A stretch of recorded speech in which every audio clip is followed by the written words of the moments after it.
It feels like I've been working on this puzzle for a long time, on and off for several months, and I will include some clips of my process of making it, though it's kind of scattered and I hadn't quite figured out how I was going to go about it and what I was going to do. This is the 3x5x7 mirror cube or bump cube from Twisty Tex. Twisty Tex has made the STL files for these extensions available for free on his website. I'm very grateful for that. It's been quite a challenge and long process putting this entire thing together. I'll show you a close-up right now, and you will notice that I don't have any stickers on it yet, and I have a plan for that in the future.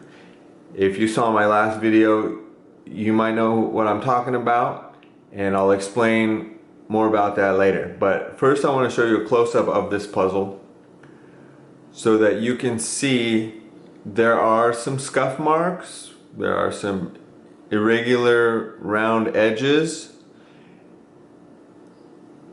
It's not perfect in any way, yet once the entire puzzle is put together, it's actually really sweet. It's actually come together really well. And once it is stickered, it'll look even more professional because all the surface area will be covered up.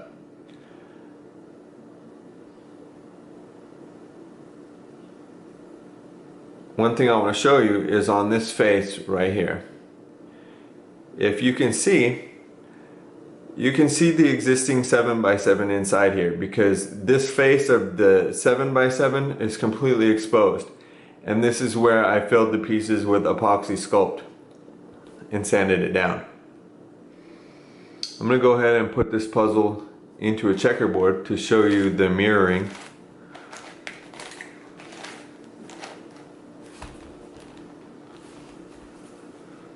Turns really well.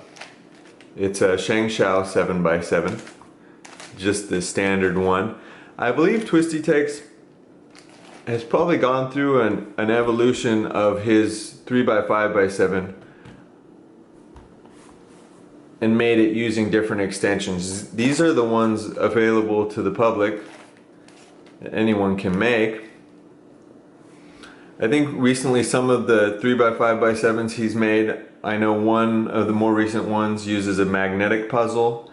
I believe there are files to make a smaller one of these puzzles, but I'm not absolutely sure about that. I know some people have shown off a more cubic version of the 3x5x7 mirror cube. So that's the checkerboard pattern, and as you can see, the layers are 3 millimeters off, which isn't much, and I do prefer more variation, but keep in mind that a 3x5x7 is already a shape-shifting puzzle. So after this video I will be scrambling it completely.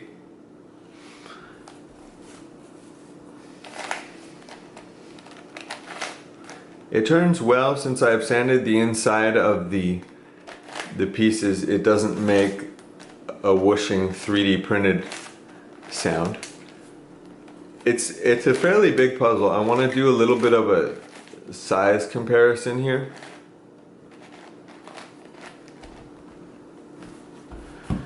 So here's a 3x5x7 I got from Raiden. I love this 3x5x7. This is my only 3x5x7 besides this now.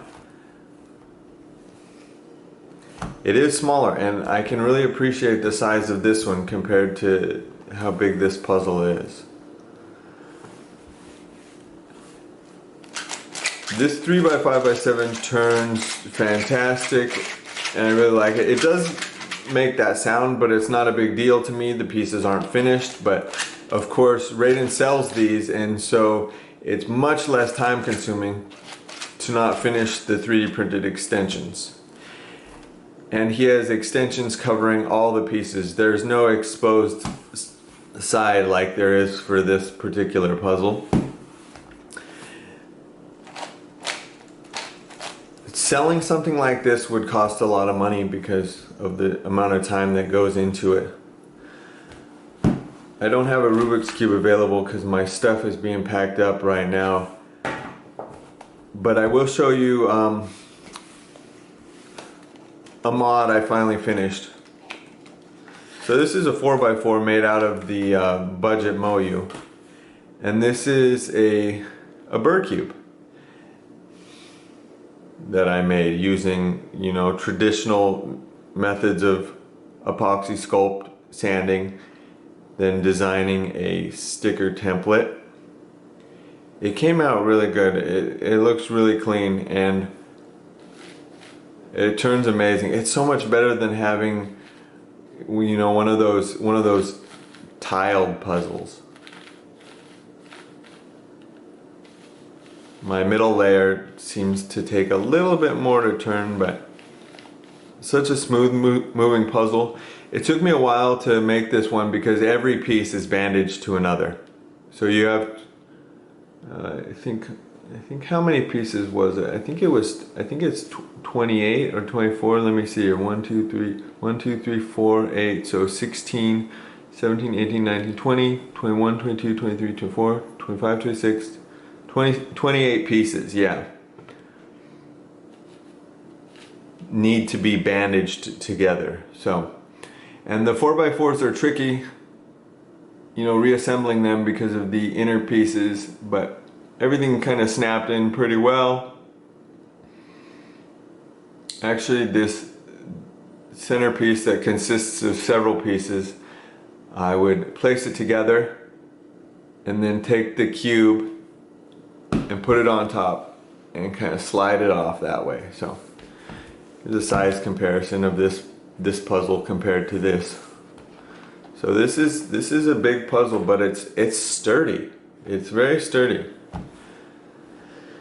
I'm going to show you some clips of me making it and then come back, scramble it, talk about my plans for the stickers. Hopefully this video won't be too long.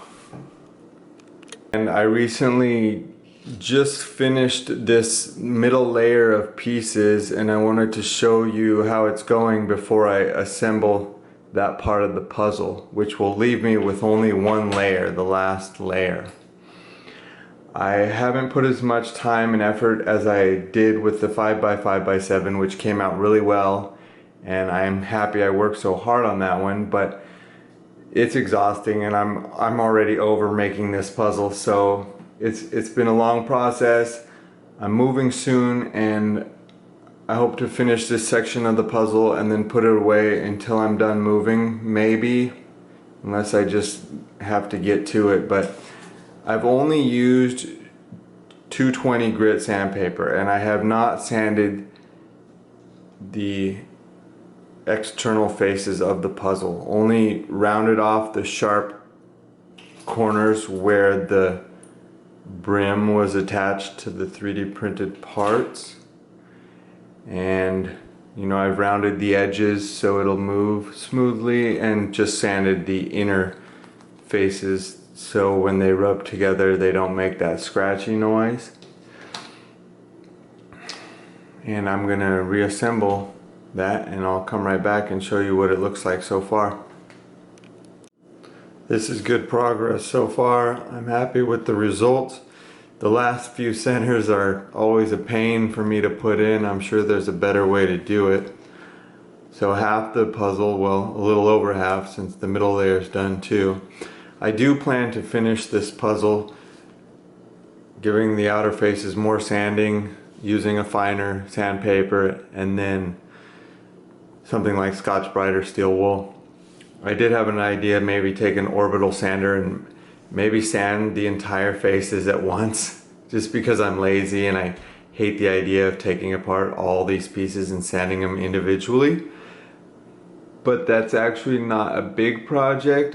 These things take a lot of time, and the final layer of this puzzle will be interesting because it's gonna leave this entire face of the puzzle exposed, which means I'll have to use epoxy sculpt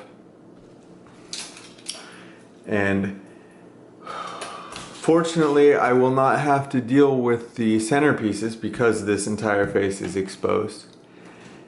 And I think what I'll do, like, for example, the other corners, I just press fit them right on, and that was the first thing I did. And most of the pieces, I just eyeballed them and stuck them together, you know, hoping and praying that they're oriented right. Sometimes using the corner of the bookshelf like I've done before. But these corner pieces, and after I peel it from the brim, you know, it leaves this bit sticking off, which I'll have to get rid of. But my plan is to hold it like this against a flat surface, and just, actually that corner I think does go there. Unless it goes here. No, it probably goes here. But anyways, I'll add glue and I'll just slide it in and fit it like that. Then after I do that, not exactly sure, but you can see what I'm talking about the epoxy sculpt that I'll need. I have tried the technique of, you know, I see people put super glue on the outside of the puzzle, right where the seam is between two pieces. I don't feel like that bonds them together very well, and I will also have to sand that off before super gluing the extension to it. So I'm always still kind of learning and figuring out what to do. But because this face is exposed, it makes sense to completely finish the entire puzzle. Otherwise, you'll have a big contrast between this face and this face. You'll notice some of these centerpieces, I didn't line up the, I don't know, the gradient of the layer lines, but I plan to finish it anyway, so whatever. Yeah, so, alright, more work. I wanted to make an update before I finish this puzzle, which is looking like it'll happen before I move. Finally see the light at the end of the tunnel. I've at least super glued the extensions on all the pieces of the last layer. The centers of the last layer don't have extensions because the entire last layer is exposed, and you can see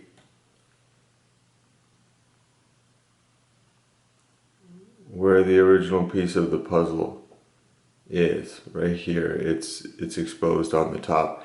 And so that's why when creating this, I've decided to go back and finish sanding the entire puzzle. I know I was speaking earlier, I had an idea of, you know, not finishing it. I was gonna do a really rough job, and as I've gone through it, things have changed. So here are some pieces that I still need to sand that have had epoxy sculpt added to them. And I still am only using 220 grit, and then I'm kind of scrubbing the pieces down. In hindsight, it would have been easier to take the time after super gluing the piece and then epoxy sculpt if it needed it, go through each of the steps to sand and finish all the pieces properly. It takes a lot of time. I didn't anticipate setting months and months to make this. It's an easy puzzle too. I just want to be doing other things with my time too. It does have a very smooth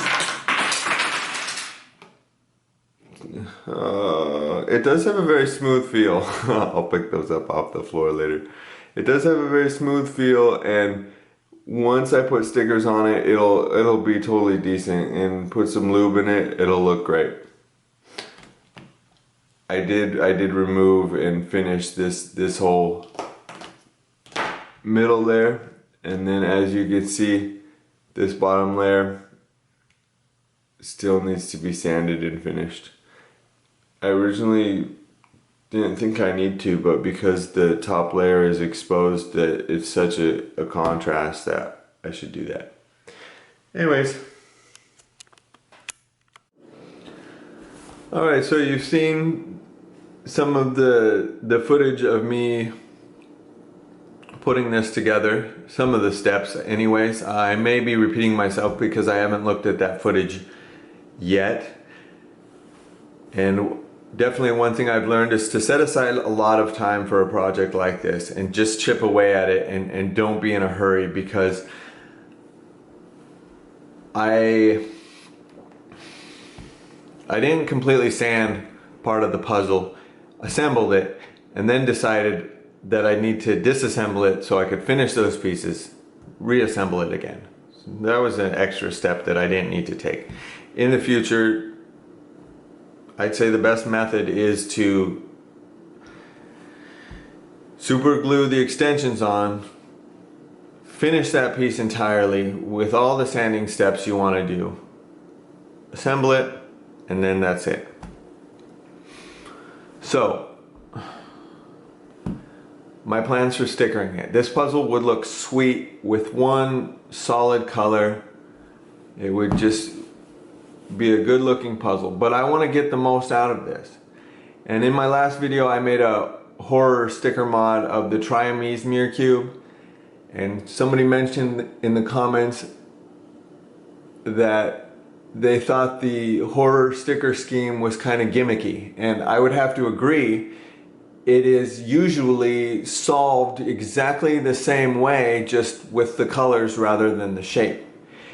Now, in the case of this puzzle, if I were to scramble it and then put the horror sticker scheme on it, it would be a completely different solve. It would be a nightmare. And at the moment, that's something I'm interested in and would challenge me a lot.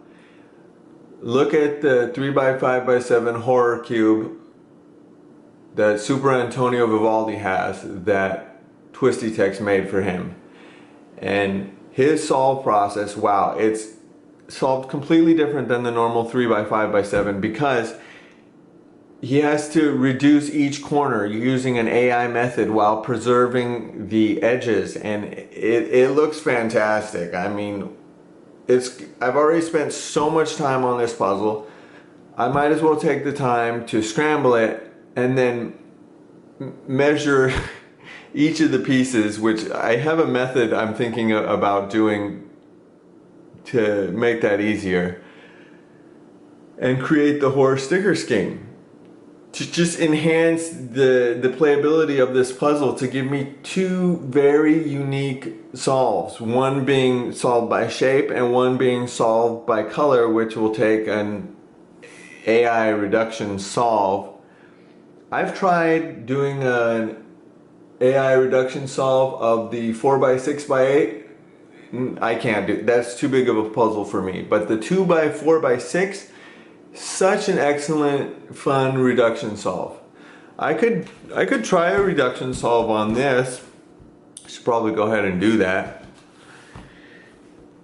Before I even think about stickering it, it's playable as it is right now. So I'm excited to scramble this up and solve it as is, and that'll be a lot of fun. So let's go ahead and scramble it. I'm just yapping away.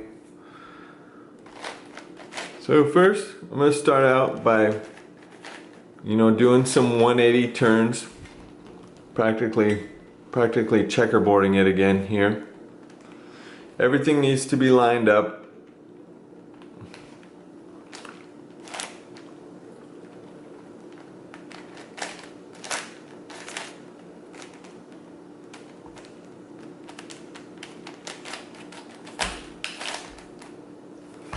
Adjust this a little bit. There we go.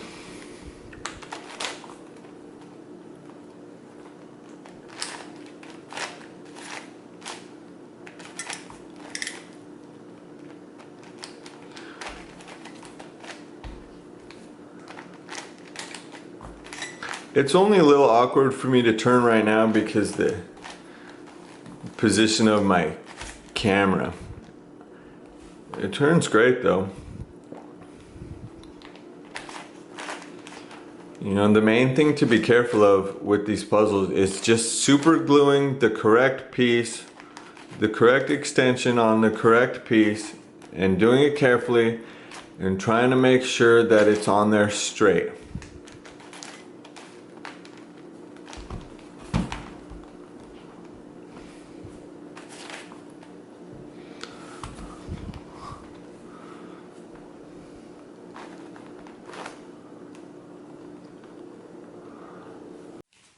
Ran out of space on my memory card. I just finished making the 180 degree turns on this puzzle for the scramble, and so I'm gonna kind of make some quarter turns here on these layers, but continue to do 180 degree turns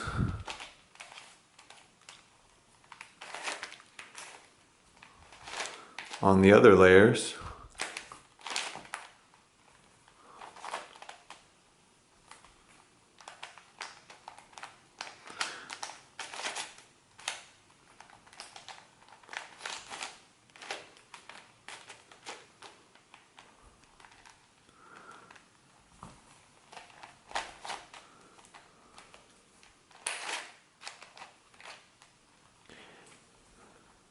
It's really starting to look scrambled. Jeez, this is gonna be nuts. I don't really anticipate it being harder than the 4x4 ghost cube, but I mean, we'll see.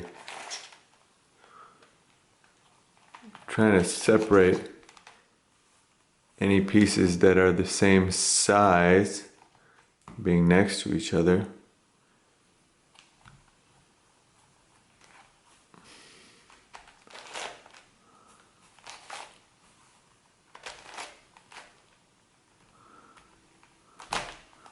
Let's give this another turn here. All right. Now, let's do this. Oh, Jesus. Excuse my blasphemy there.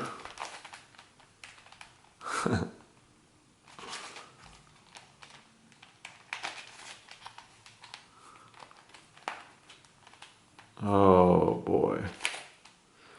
Now we're into the 3x3 scramble.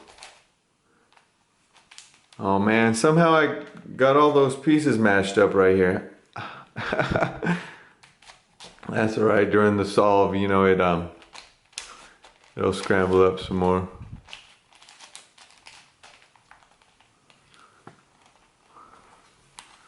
Wow, holy cow.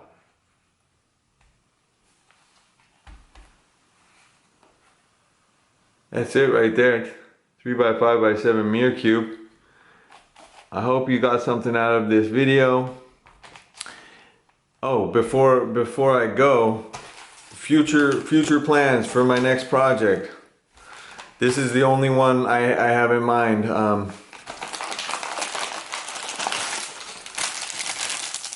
Alright, you might be thinking, well, what's so special about those puzzles? They're just 2x2 keychains. Well, these particular 2x2 keychains, the 24mm East Sheen cubes, were really hard to find. Found these on a Russian puzzle site and they were the last two. The only other place I know to get these puzzles, someone is selling them on the Twisty Puzzle forum. That person was not willing to go to the post office, which I completely understand. I'm turning these two puzzles into a Evil Twins 3x3 using 3D printed extensions free on Thingiverse. So that's going to be a lot of fun. And that's it. I'm going to solve this puzzle, probably watch some TV, and then eventually think about the sticker scheme I want to do with this. And making a horror sticker scheme is going to be a nightmare of measuring each piece and modeling the stickers on AutoCAD or SolidWorks. Alright, take care, have a good day.